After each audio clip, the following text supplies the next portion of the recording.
Good afternoon, everybody. My name is Tanya Costa, and it is my pleasure to welcome you to this interactive webinar titled Preventing E-Cigarettes Use Amongst Youth.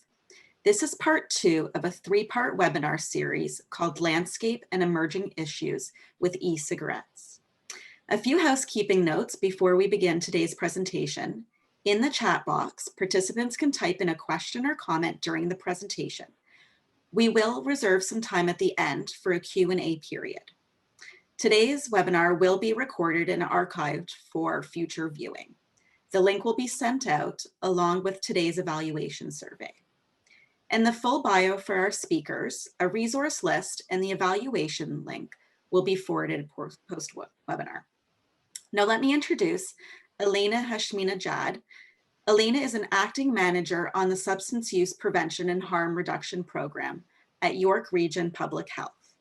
Elena will introduce today's webinar and our special guest speakers.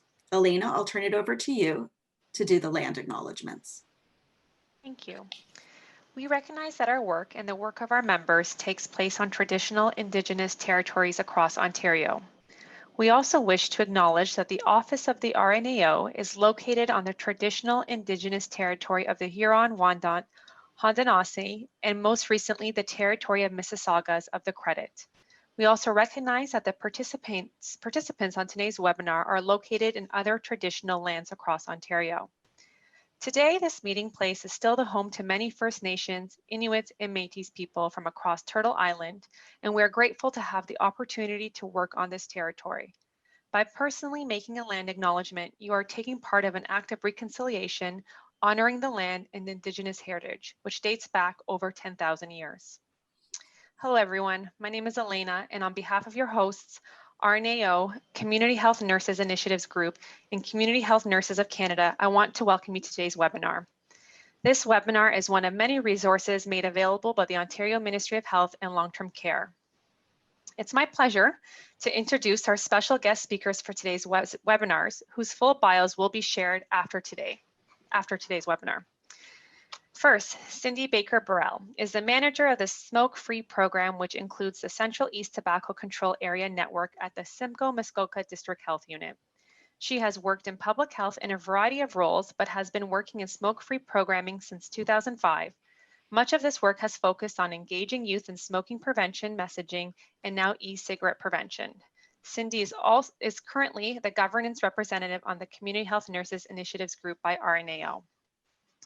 Melissa Vancy Sanfred is a health promotion specialist with Central East Tobacco Control Area Network and smoke-free program at the Simcoe-Muskoka District Health Unit. She has worked in public health since 2008 in health promotion and program evaluation roles. In her role with the smoke-free portfolio, Melissa's focus has been on public health initiatives to prevent youth smoking and vaping at the regional and provincial levels. And lastly, Tracy Burnett Green is the Youth Engagement Advisor in the Smoke-Free program at the Simcoe-Muskoka District Health Unit. She has been working with youth and young adults to address issues such as alcohol, tobacco, and vaping prevention for over 10 years and is one of the contributors in the creation of Not an Experiment. I'm very excited. We have some amazing speakers today, and I'm going to pass it over to them to begin. Thank you. Welcome, everyone. Melissa, Tracy, and I are excited to discuss the issue of youth vaping today. We will be highlighting the tobacco industry's role in the e-cigarette market, the prevalence of youth vaping, the health impacts, parent, youth, teacher resources that are available, and then just to highlight some youth vaping cessation resources. Throughout today's presentation, we will try to answer this important public health question. How will e-cigarettes and vaping impact the commercial tobacco epidemic? Will they lead to increased smoking, a new generation of vapers, or dual users? To get started, I'm going to quickly go through the evolution of e-cigarettes. They entered the market in China around 2003 to help people quit smoking. They entered the Canadian market about 11 years ago. In 2009, Health Canada actually advised not to use vapes, and of note to know, before May 2018, all vapes containing nicotine were considered therapeutic products to help people quit smoking and not authorized for sale in Canada. But boy, were they here extensively. Around 2012, the tobacco industry joined the vape production sales party, buying up small players and launching new products. By 2015, nearly 1 million Canadians had used a vape product in the last month. Remember, it's still illegal at this time. Also in 2015, the House of Commons Standing Committee on Health released a report on vaping that recognized the need to strike a balance between prevention and cessation, so they released Bill S5. In 2016, the estimated total vaping market was valued at $500 million. In May 2018, the Federal Tobacco Vaping and Products Act, which I will refer to as the TVPA, was passed, allowing nicotine containing vaping products to be sold in Canada. After this act passed, we saw an increase in vaping devices containing nicotine entering the Canadian and Ontario market, in particular at local convenience stores and gas stations. The TVPA also included restrictions on youth access and promotion and mechanisms to address the risks to health and safety associated with the devices. After the act was enacted, large multinationals entered the Canadian market, for example, Vype and Juul, with widespread promotion. Some provinces have enacted legislation to further restrict promotion, locations of sale and use. In Ontario, the Smoke-Free Ontario Act 2017 passed, restricting sales to minors similar to cigarettes, and prohibits vaping where smoking is prohibited. It also increases no smoking zones around schools and recreation facilities to 20 meters. So what does this mean for e-cigarette use among youth? As Rob and Matthew spoke to in the last webinar, since coming onto the market in the mid-2000s, e-cigarette use has grown at an explosive rate, especially among non-smokers and youth. Between 2017 and 2019, there was a whopping 112% increase in vaping among Canadian youth aged 16 to 19. Between 2017 and 2018, cigarette smoking saw a 45% increase among youth aged 16 to 19. This is concerning because surveys prior to 2018 have consistently shown a decline in youth smoking. Is it just a coincidence that there's an increase in youth smoking starting at the same time as youth vaping is increasing? Perhaps not. In Ontario, according to the Ontario Student Drug Use and Health Survey, OSDIS, which surveys Ontario students in grades 7 to 12, past year e-cigarette use doubled between 2017 and 2019. In 2019, the results also show that students in grade 12 are more likely to use e-cigarettes than students in grade 7, and males and females are equally likely to vape. OSDIS also asked students in grades 7 and 8 about the perceived risk of physical harm associated with alcohol, tobacco cigarettes, e-cigarettes, marijuana, and prescription opioids. High school students were asked the same questions, but they also were asked about cocaine and ecstasy. In both groups, using e-cigarettes regularly and trying marijuana were considered the least risky. And over to you, Melissa. People have not been using e-cigarettes long enough to fully understand the long-term health effects. As a result, today's vapers are part of a very big human experiment, and it's a behavior that's riskier than many youth realize. The evidence related to the health effects of vaping is growing rapidly, as discussed in the last webinar. Nicotine addiction is one big concern associated with youth vaping. Addiction to nicotine happens quickly, it's powerful, and it's extremely difficult to quit. The developing teen brain is more susceptible to nicotine addiction, and this addiction changes how the teen brain develops, affecting memory, concentration, impulse control, and can cause behavioral problems. Further research shows that youth who vape are more likely to switch to smoking cigarettes. Addiction to nicotine at an early age can also predispose young people to developing addictions to other drugs, which is a major cause for concern. Over time, a person's brain and body gets used to having nicotine, which means they may experience nicotine withdrawal symptoms when they quit. The side effects of nicotine withdrawal can be uncomfortable and can trigger cravings for that nicotine. It's important to note that withdrawal symptoms can occur not only when a person is quitting vaping altogether, but also if their usual pattern of vaping is disrupted. So for example, if they're used to vaping every 1 to 2 hours and then they have to sit through a 3-hour exam, they may begin to experience nicotine withdrawal.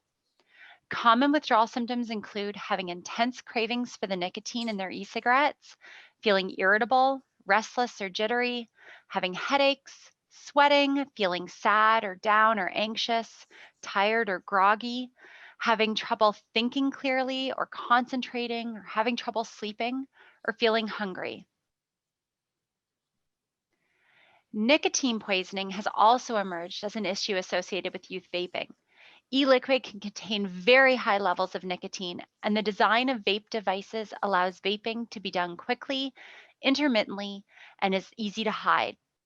As a result, people who vape may vape more often and for longer periods of time, exposing themselves to very high levels of nicotine in a single vape session. This can result in nicotine poisoning. Symptoms of nicotine poisoning include headaches, dizziness, tremors, vomiting, loss of consciousness, and even death if left untreated. Youth talk about that nick hit that they get from vaping.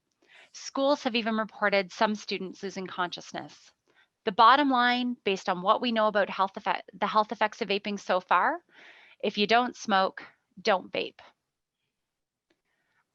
As we mentioned earlier, it's illegal under the SFOA or Smoke-Free Ontario Act 2017 to smoke tobacco as well as vape in public areas within 20 meters of school property, 24 hours a day, 7 days a week. Breaking this law can result in a fine of over $300. It is also illegal under the SFOA 2017 to sell or supply tobacco products, e-cigarettes, or e-liquid to anyone under the age of 19. This means retailers are not allowed to sell any of these products to people under 19 years old. This also means, for example, that underage friends sharing their e-cigarette products with their friends who are also under 19, or parents giving their products to their kids, is also illegal and can result in a fine. In spite of this law, the 2019 OSDIS reported that among underage students who used e-cigarettes in the past year, friends were far and away the most common source of e-cigarette products. The least common source was buying them at a convenience store, grocery store, gas station, or pharmacy. So what might you notice if someone's vaping? So you might notice a fruit or sweet smell, unfamiliar USB drive or device that looks like a battery charger. You might see somebody that appears to be hiding something in their shirt sleeve or breathing something into their sleeve or the collar of their shirt. Their eyes may be bloodshot, or you might see a cloud of aerosol. Might be a large cloud, might be a small cloud, but a cloud of the white aerosol. So this is a pretty intriguing new product that is evolving rapidly in its flavor and design. As a result, e-cigs have been popular with young people, including youth who don't smoke. So why has this happened? For those of you who are with us for the last webinar, you might recall that Dr. Schwartz spoke to the fact that research has found that exposure to e-cigarette marketing predicts initiation and sustained use and affects attitude and susceptibility to use. Yet lots of leeway remains for the industry to market these products. As we mentioned earlier, the first anti-smoking legislation in Canada was introduced in 1994, with further restrictions introduced in Ontario in 2006 with the Smoke-Free Ontario Act. Since that time, smoking rates have fallen to the lowest they've ever been. This is amazing news for everyone except the people who make and sell commercial tobacco products, the tobacco industry. With sales and profits dropping, the tobacco industry needed to reinvent themselves. When e-cigarettes came on the market, they definitely took notice. E-cigarettes are the perfect new product for the tobacco industry for reasons such as the fact that people love the newest electronic devices. E-cigarettes remove the need to burn tobacco, which means vapes can be marketed as a safer alternative to cigarettes. It's legal to sell e-liquid in thousands of flavors, making them appealing to people of all ages. And they allow the tobacco industry to keep their profits soaring by addicting people to nicotine. So when e-cigarettes became legal, it became the Wild West of e-cigarette marketing, promotion, display, and sales. The tobacco industry continues to take over the vape market. Remember, e-cigs started out in China in 2003 to help people quit smoking. But now some examples are that Imperial Tobacco Company released the Vype e-cigarette product. The parent company, or Altria, the parent company of Philip Morris and Rothmans, Benson and Hedges, purchased a 35% share in Juul. And Japan Tobacco released Logic. I think you get the picture now that the tobacco industry and the vape industry are virtually one and the same. Big Tobacco has a well-documented history of lying about how dangerous their products are, as well as using questionable marketing tactics meant to target youth and other vulnerable populations. Is history repeating itself with e-cigarettes? Only time will tell. People, especially young people, need to be cautious and think critically about what the industry is actually selling them. So are we succeeding in taming the Wild West? Well, when vape products, including e-liquid, first came on the market, there were no laws governing their display and promotion. As a result, it didn't take long for the industry to start using the same old tried and true marketing methods that Big Tobacco perfected before laws that restricted tobacco advertising were passed. For example, vape product power walls replaced the banned tobacco product power walls located behind convenience store and other retail counters. The good news is, as of January 1st, 2020, the Ontario government did ban the display and promotion of e-cigarette products at retail and convenience stores. So displays like the ones you see in these pictures are now considered illegal. However, specialty vape stores are exempt from this law as underage youth are technically not allowed to enter these establishments. Unfortunately, failed compliance checks are high across Canada at these specialty vape stores. Between July and December 2019, Health Canada officials visited convenience stores on 2,083 occasions, as well as specialty vape shops 1,080 times. And one or more illegal activities were observed in 84% of these vape retail store visits. On July 8th, 2020, Health Canada announced the final vaping products promotion regulations, which set out measures to further restrict the promotion of vaping products to youth under the TVPA Act. These regulations either are or will be coming into effect by the end of 2020 and include prohibiting vaping products from being advertised in public spaces if the ad can be seen or heard by youth, whether that be in brick and mortar stores, online, or on media channels such as radio and television. The Act also prohibits retailers from displaying vaping products at point of sale in a manner that may be seen by youth, and this also applies to online vape shops. And finally, the Act requires that permitted ads, so for example, those displayed where youth are not permitted, such as specialty vape shops, must convey a health warning statement about the hazards of vaping. So, these provincial and federal laws will and are helping to prevent the flashy, colorful, and appealing ads from luring more youth to try vaping products and potentially become addicted to nicotine. However, another tried and true tobacco industry approach to marketing products to youth is the use of flavors. Currently, there are over 7,700 flavors of e-liquid, many of which are candy and fruit flavored with youth-friendly names. Not surprisingly, there is strong evidence to support that flavors attract youth to vaping and influence their decision to buy and try these products. Once they try it, it's not long before the high nicotine content causes a powerful and potentially lifelong addiction, and the industry knows it. Although flavoring may appeal to some adults who try vaping to quit smoking, we would argue that flavors like peanut butter and jam, bubblegum, and cotton candy are not necessary for adult cessation. So on July 1st, 2020, Ontario enacted regulations limiting the retail sale of flavored vapor products.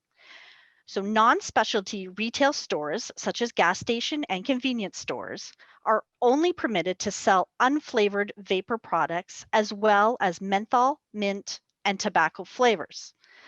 All other flavors can only be sold in specialty vape stores, where, as we've already explained, people under the age of 18 are not allowed to enter. The sale of vapor products with high nicotine concentrations, which are defined as those greater than 20 milligrams per milliliter, are also restricted to specialty vape shops. Now, although these regulations are positive steps forward in protecting youth, there's still much more work to be done. Flavors are still readily available to youth through social supply, and as I spoke of earlier, we know compliance at specialty vape stores continues to be an issue. So, after receiving an overwhelming number of requests for service from local schools and community partners regarding presentation and resources on e-cigarettes, the Central East TCAN, along with Simcoe Muskoka District Health Unit's smoke-free program teams, developed Not an Experiment. Not an Experiment is a web-based health promotion program with the goal of preventing the initiation and escalation of vaping among youth in grades 7 to 12. The Ontario Tobacco Research Unit provided the research to support us in determining where to start with this and what age group to target. So Not an Experiment includes a number of youth and adult champion engagement techniques available from the notanexperiment.ca microsite. The microsite hosts information and downloadable resources in both English and French to give youth and adults information about e-cigarettes, their health effects, and the industry marketing tactics to help them make informed choices and give them opportunities to take action to reduce vaping among youth. For those looking to learn more, a PowerPoint deck with speaker's notes is included within the website's downloads. After reviewing the website, adult champions can download the Escape the Experiment health education activity, print the game, and let the fun begin. So groups of students then work together to escape from each imaginary room by solving a variety of puzzles while learning more about vaping and the industry behind it. Once the game is over and youth have escaped the experiment, the work isn't done. We had young people help us design tools to engage their peers to take action by continuing the conversation and spread the key messages from Not an Experiment. This Take Action section includes a number of print-ready files to help with this and includes things like posters, locker clings, pledge cards, and school announcements. 3 YouTube videos were also created to help spread our key messages, and we thought we would take the opportunity today to show them to you. Now conducting experiment number 57.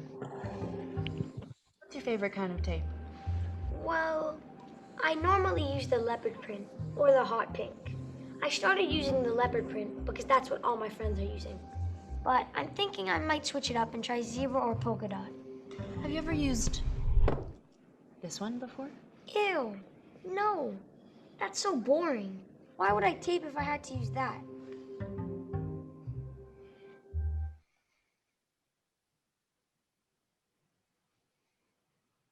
Experiment number 57 continued. So you've been going through tape very quickly. No, not really. It's only about a roll a day. Most of my friends go through 2. Do you think you'd be able to stop? Absolutely.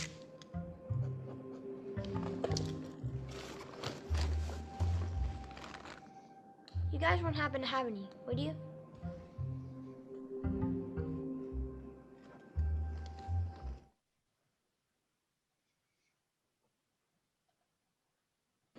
Experiment 57 continued. Well, as we wrap things up here, I just have one final question. Do you believe your health has suffered since you've started taping? I don't think so. It's just tape, right? Right. Well, thank you so much for your participation.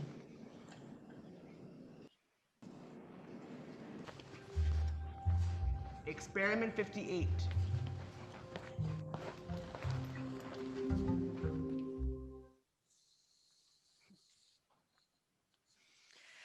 So since launching in October of 2019, notanexperiment.ca has had over 31,000 users, and the escape room has been downloaded more than 5,000 times. Facilitators reported that after escaping the experiment, the majority of their youth were able to identify each of the activity's 5 key learnings, and that together they had further spread the program's message using the Take Action resources from the website. The escape room has received overwhelmingly positive reviews from participants and teachers. So currently, we are working with Ontario Tech University to create a new online escape room game that will be a spin-off of our in-person escape room activity. Creating an online game that youth can play on their own computers will allow far more youth to learn the activity's key messages. Players will have to solve clues and puzzles to escape from the game's 6 new rooms, and in the process will learn important information to help them make informed decisions. We hope to have this new game posted to our website by spring of 2021. So really, we are encouraging everyone to visit notanexperiment.ca and explore all that it has to offer. A tool to help youth who are experiencing nicotine addiction and want to quit is also available on the website. The tool walks youth through planning their quit and is the result of a collaboration across a number of Ontario TCANs and health units, as well as feedback from youth themselves. Finally, stay tuned for an update to our current website coming later this fall. More industry denormalization content and interactive elements are being added to engage more youth, particularly as many spend more time at home due to COVID-19. In late 2018, Health Canada launched the Consider the Consequences campaign, and it included a website, resources for youth, parents, and educators, advertising, and included involvement by parent and youth influencers to get the message out. As well, they had an experiential events in high schools and communities across Canada. And this was to engage young people in learning about the risks related to vaping. They also did paid and social media ads, urging parents to talk to their children about the health risks associated with vaping. The campaign's website includes resources for parents, one of which is a downloadable tip sheet called Talking with Your Teen About Vaping. Our TCAN partners in Central West, Southwest, and Northwest Ontario also developed the Use Your Instincts campaign. This campaign was developed to increase knowledge of health effects, awareness of addiction, increase positive attitudes towards a vape-free lifestyle, tried to understand the knowledge, attitudes, and behaviors of young people, reduce susceptibility to experimentation with vaping products, and increase the age of onset. The 3 TCANs implemented this campaign through social media, transit ads, movie theater ads, convenience store ads, in-school promotion and events, and widely with posters throughout the community. 91,691 high school students across those 3 TCANs were exposed to the campaign material. The Heart and Stroke Foundation is currently running an online advocacy ask on their website. They're telling Canadians how they can help advocate to beat the youth vaping via an email to the federal government. Heart and Stroke also has a position statement on protecting youth from vaping, the vaping crisis, highlighting what needs to be done, why, and why not. Check it out. Some other reliable sites for information include the CAMH Nicotine Dependence Clinic website and telehealth. So we wanted to wrap up today with a special tribute to Heather Crow, a lung cancer victim from exposure to secondhand smoke in the workplace and a passionate advocate for smoke-free legislation. Tobacco is the industry-driven cause of the greatest loss of life in modern history. The progress we have made has been very difficult and slow, but we have progressed. However, much remains to be achieved in Canada. We need to push for an end to the tobacco epidemic. Preventing uptake of vaping by youth is an important step in this control. But we need everyone's help to do this. We cannot let our youth become addicted to nicotine and increase our smoking rates. In summary, we know smoking commercial cigarettes is particularly harmful because of the chemicals produced when the cigarette is burned. By heating e-liquid, some of that risk is removed, but safer than cigarettes does not mean safe. The bottom line is, if you don't smoke, don't vape. And now is a great time to consider quitting if you vape or smoke. For help, visit don'tquitquitting.ca for links to cessation supports across Ontario, or attend the next RNAO webinar on cessation of vaping. And thank you for your time today, and we're available if people have any questions. Thank you, Cindy, Melissa, and Tracy. That was a great presentation. We do have a bit of time for questions. Just a reminder, participants can submit written questions by typing them in the webinar chat pod. We do have one question that did come in from Alex. The question reads, do you see any patterns regarding the prevalence of youth vaping and their parents' use of cigarettes or e-cigarettes? For example, do you know if there is less or more common for a youth to begin vaping if the parents have a history of smoking cigarettes or e-cigarettes? I do not know this answer. We certainly could look that up. This would have been a great question for Dr. Schwartz because he has this at the tip of his fingers. We certainly know this is the case for smoking cigarettes. So I would not be surprised with this, but I have not read this information. Great, thanks, Cindy. If there's any other questions, feel free to type them in the chat. We'll just wait a few minutes in case there's some. There is a lot of research going on right now. The Ontario Tobacco Research Unit is involved in so many different vaping studies, and there's just going to be more and more known as time goes by. So some of it is a waiting game.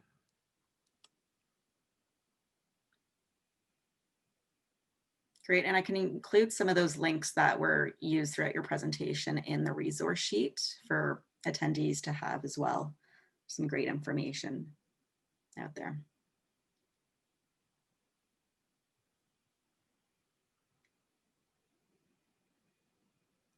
So another question from Brandon. Truth Initiative in the USA has highlighted increasing instances of smoke vaping in streaming film and TV, often targeted youth. Any organizations Canada doing similar work that you might be aware of? Yes, so the Central West TCAN does a really great job of tracking what's happening in movies, and certainly has looked at how we can track some of this as well in other venues such as online streaming and film. And certainly we have noted large increases of these, especially in particular in things like Netflix. Great, and there's the problem with the work is a lot of that is on hold due to COVID-19. There's no tracking happening at this instant. Everyone from that team has been redeployed to COVID-19. Great. And another question that came in. Someone is wondering if there are any studies currently on medical compilations such as lung injuries in youth and vaping. Complications, sorry. So, sorry, could you say that? I think I was reading the wrong question as you spoke. I'll read it again. Potentially. Yeah, so someone's wondering if there are any studies currently on medical complications such as lung injuries in youth from vaping. Okay, so we certainly looks like there has been some issues with lung. You saw the Valley reports out of the US, and we had certainly the first case in Middlesex, London area where it looked like it was related to vaping. Health Canada is now tracking that, and there's a lot of research happening in that. I've heard different stories, but I haven't heard definitive research related to that. I think that is certainly something being studied very extensively right now. And another question, have there been any links connected to asthma, exacerbations, and the use of vaping? Is it better or worse for asthma or other chronic lung conditions as compared to regular cigarettes? So I have not read any research on that. There certainly are some more, we talked about the warnings related to COVID, that because you are putting chemicals in your lungs, there may very well be problems, and not knowing what these chemicals are. They keep changing and the products vary. I would say that what we do know is that burning of cigarettes is definitely more harmful than what is in an e-cigarette, it appears to be at this point. So it would be less harmful to vape than smoke, but just not harm-free. Great. And I don't, then, our lungs really weren't meant to have all of these chemicals put in them. These are things, all the chemicals in these e-cigarettes are things that people would eat. They've been safe to eat, but just because you can eat it doesn't mean you should put it into your lungs. And that's the kind of scary part about this. You only get one set of lungs, and it's too bad that we are learning through use as to what these problems will be. great, thank you, Cindy. Another question, how do you think vaping among youth is affected guidelines that are relevant to COVID-19, such as social distancing?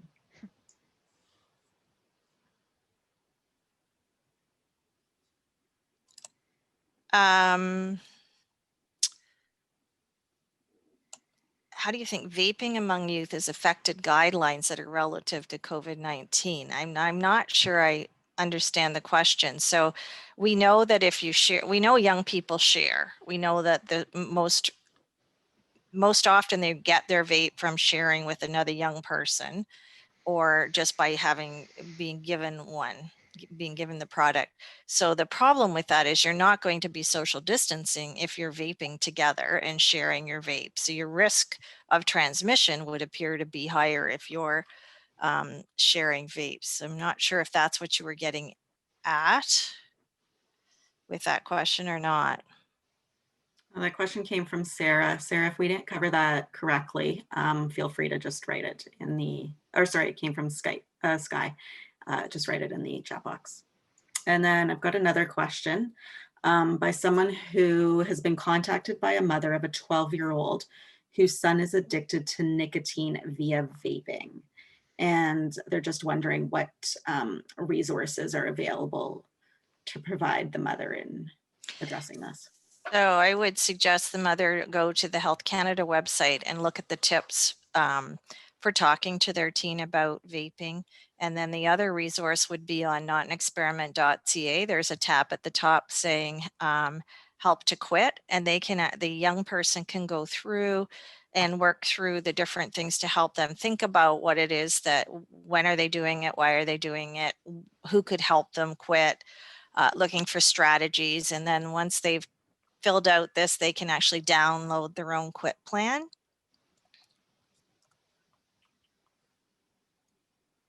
That's great. Another question is it true that the rate of smoking has increased after the introduction of vape to the market? And if so, why may this be the case? So the 2018 or 2019 OSTIS did show a 45% increase in smoking rates, which we mentioned in the presentation. So that is alarming. This was after the introduction of vape. So we are concerned that increased vaping may lead to increased smoking because of the nicotine addiction.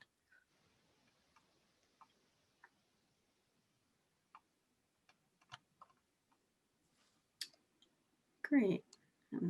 See if there's any other questions coming in. Feel free to type them in the chat.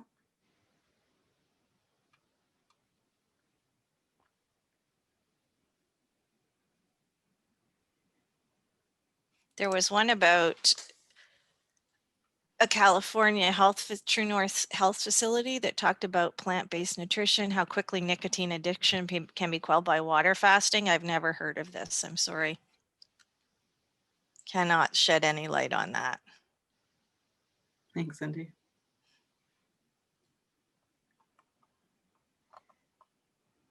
So we can wait a few more minutes just in case there are some other questions. So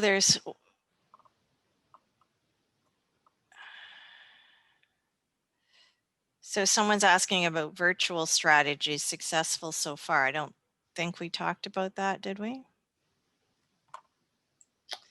No. I think Not an Experiment has been one of the most successful online things that we've done so far. And just prior to COVID-19, the 70 cans in Ontario were talking about how to keep progressing with this to become our provincial message. And so we have been working slowly with whomever we have to continue with this. And because of COVID and not being able to do that group work, I think the potential of having an online game and virtual strategies will be important, as well as one of the local school boards has developed some further curriculum that we're hoping to have on the Not an Experiment website very soon as well. But I think the game in the times of COVID-19, the online game is our best bet.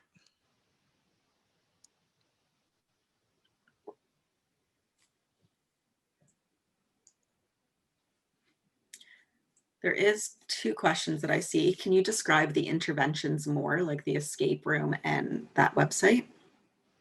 Well, Tracy, would you like to do that? Or Sure. So the website, it does contain several different resources. Originally, it was designed for parents. I think they're going to try and pull it up there for adults to go and do some background learning about vaping and sort of what those effects are, everything that they sort of, it's like a one-stop shop to kind of learn about what vaping is, what it looks like, what the health effects are. And then once they've gone through all of that information, there's the health effects there with the industry on it. There's the quit plan and the downloads and educator resources. So there's different things that you can download from the site. And one of the things that you can download is our Escape the Experiment activity. So what that is that sort of escape room based kind of game that we call it. And there is everything that a teacher or a youth advocate or a adult champion needs to be able to download this game and do it with a group of youth is there. So it's got all the full instructions on what to do.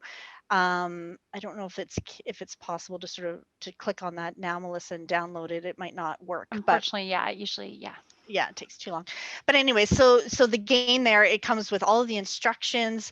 And what it is, it's basically what we do is we suggest, say you have like a classroom of 30 people, you pre-COVID, you would break them down into groups of maybe 5 or 6 students per team. And then they would work as a team going through the 4 or 5 different activities that are in the escape room. And with each room or with each activity that they go through, they're learning one of our key messages that we're hoping that they walk away with after completing this game. So the games are very fun, they're interactive, they are sort of that game-based, solving, quizzing, not unlike you would find in an escape room kind of game. And it's very engaging. So the students absolutely love it. I had the pleasure of going to many schools prior to COVID hitting last spring and facilitating this game. And the students they love it. The teachers love it. It is so much better. We heard over and over, this is so much better than just sitting in front of a PowerPoint presentation and learning. They're actually up, they're engaged, they're moving around in the classroom. There's even little competitions that spark between the different teams to see who can get done first. And then there's plenty of opportunities for them to be exposed to those key messages that we're really hoping they walk away with. And because they're learning it in such an interactive and fun way, they really do absorb those key messages. And then once that piece is over, the conversation continues. And so what I've pulled up now is the kind of the take action section of the website that reaffirms some of those next steps that the class or the group can take together. So whether that's continuing the conversation, whether that's spreading the word, using some of the approaches that youth helped us to develop, whether that's taking action and contacting local or provincial or federal decision makers, and as well, so there's a number of take action approaches that they can also take, and the lesson plans that Cindy made reference to will be posted along with the website revamp later this fall. And so that's targeted at grade 7. So our local school board has made the escape room activity part of the second in this 3 lesson plan series for a link to the grade 7 curriculum. And so with that comes with further critical thinking, media literacy activities to really drive home that ability to make evidence-informed decisions about young people's vaping behaviors. And certainly if anyone was interested in just a bit of a training module on it, we would be happy to provide that online. Just contact us via the emails that we provided. I see there's a question, are youth allowed to buy flavored cartridges without nicotine legally? So no cartridges can be purchased under the age of 19, whether they contain nicotine or not.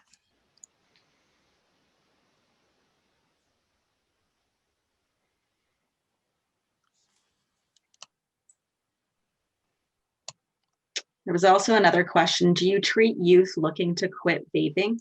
If so, what do you use? In the last webinar, the health unit developed an algorithm to guide how to dose NRT for youth who are looking to quit vaping.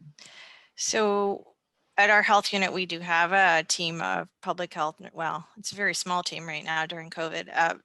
Public health nurses who work with people in the community to quit vaping. And we have done a little bit of cessation of vaping as well as smoking.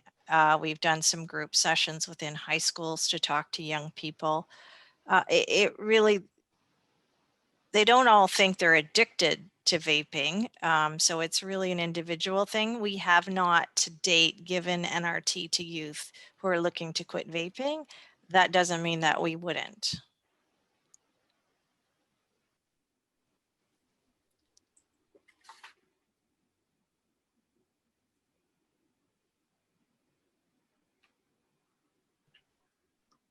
And then just going back to the game, it mentions in the facilitator guide, grades 7 to 12.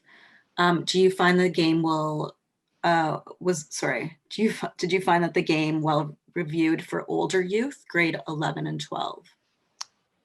We've done it with grade 11 and 12. I think I was even attended one of those. Tracy, you've been to grade 11 and 12, and it works really well. It does. I think that they respond really well to it. I think that the younger grades, we're still sort of catching them before sometimes we're catching them before the experimentation even begins with vaping. So that is really good. By the time we get to those older grades, we're seeing more and more youth that are well into experimenting with vaping and or are already addicted to vaping. So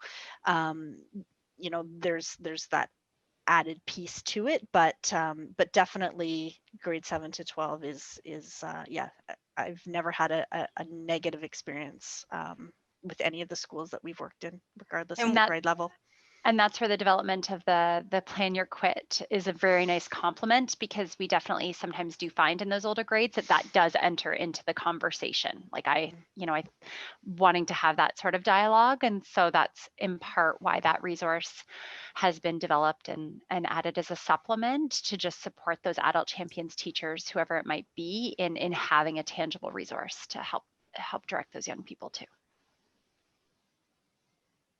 And we did involve a number of students in all of those grades as we developed the escape room, and they definitely made revisions to it to be suitable to their particular age group. And they worked together and made it possible to do it across that span, because it just changes, the dynamic of how it's done just changes with the age of the students that you're working with.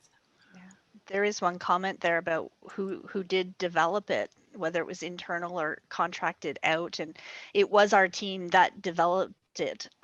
However, as Cindy just said, we pilot tested the game several times with different groups of young people and took absolutely every comment they had to heart and incorporated any changes that they felt were needed as best we could. Because we definitely wanted their input and we wanted to know that it was gonna be meaningful for them to be playing this game. So we And did. the same absolutely goes for those take action suggestions. Like those we not only wanted to build off of what we knew was impactful from smoking prevention, but also having really real conversations with young people around what type of take actions would you be comfortable doing. There's a big social dynamic at play here. And so it was not only how to empower youth, but how to do it in such a way that they would be comfortable actually doing it. And so that's where a lot of the ideas for the take action approaches was from those conversations with groups of young people within our catchment area. And we did actually have to hire a company to develop the products, but we described it. Even with the current game now, we have written detailed description of these 6 rooms that young people have to get out of, and if there's supposed to be goo coming from a lung or whatever, we've described it. We have absolutely no idea how to make a game and didn't know it was quite such a difficult and laborious task, but they said our descriptions were very helpful. That was a large part of what they need to get started. As well as, of course, that content piece. Absolutely. This, we're happy for anybody to download and use this anywhere. Someone said, can be replicated in other regions. You can just download it and use it anywhere. We are quite happy for that. It's not protected from anybody. And as part of the website update, we'll also be posting a modified facilitator's guide with some tips about how to make the escape room kind of more COVID physical distancing friendly as a facilitator. So that'll be a piece of it, as well as a instructional tutorial video to, again, further support the facilitators in getting organized to run the game. And I see that Jessica asked about adults trying to quit smoking using gum or patch. And I do know that some of the PHNs have worked with young people with gum. Don't think we've used the patch. We've just used short acting. And really, because we try to work with people to use their vape first and lower their nicotine content in their vape to quit if they're not going to a full cold turkey type of vape.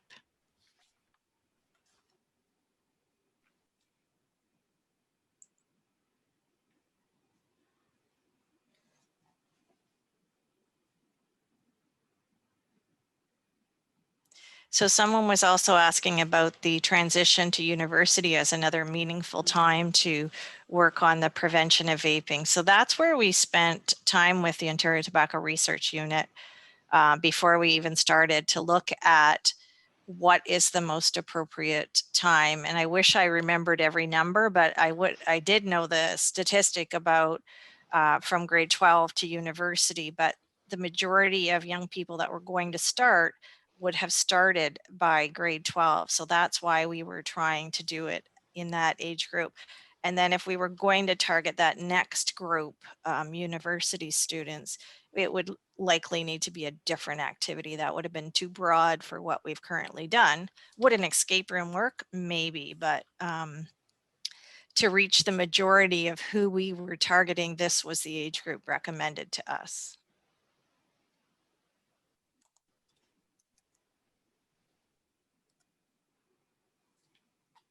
Thanks, Cindy. I think we've covered all the questions. If there's any other question, you still have a couple of minutes just to type in the chat box.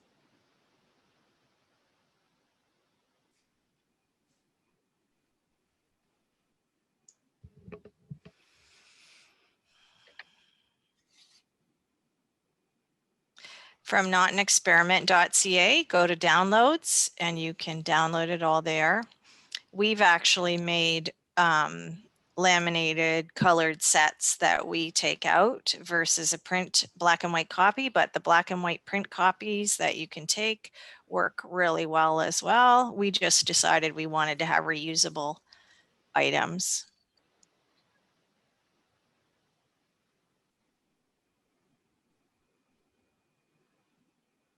Great, thanks, Cindy.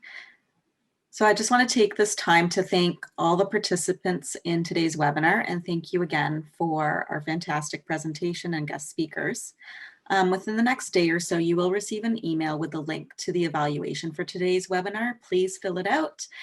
This does help assist in evaluating the webinar and allow us to plan for future webinars. Upon completion of the evaluation, a link will be provided where you can access a certificate of completion.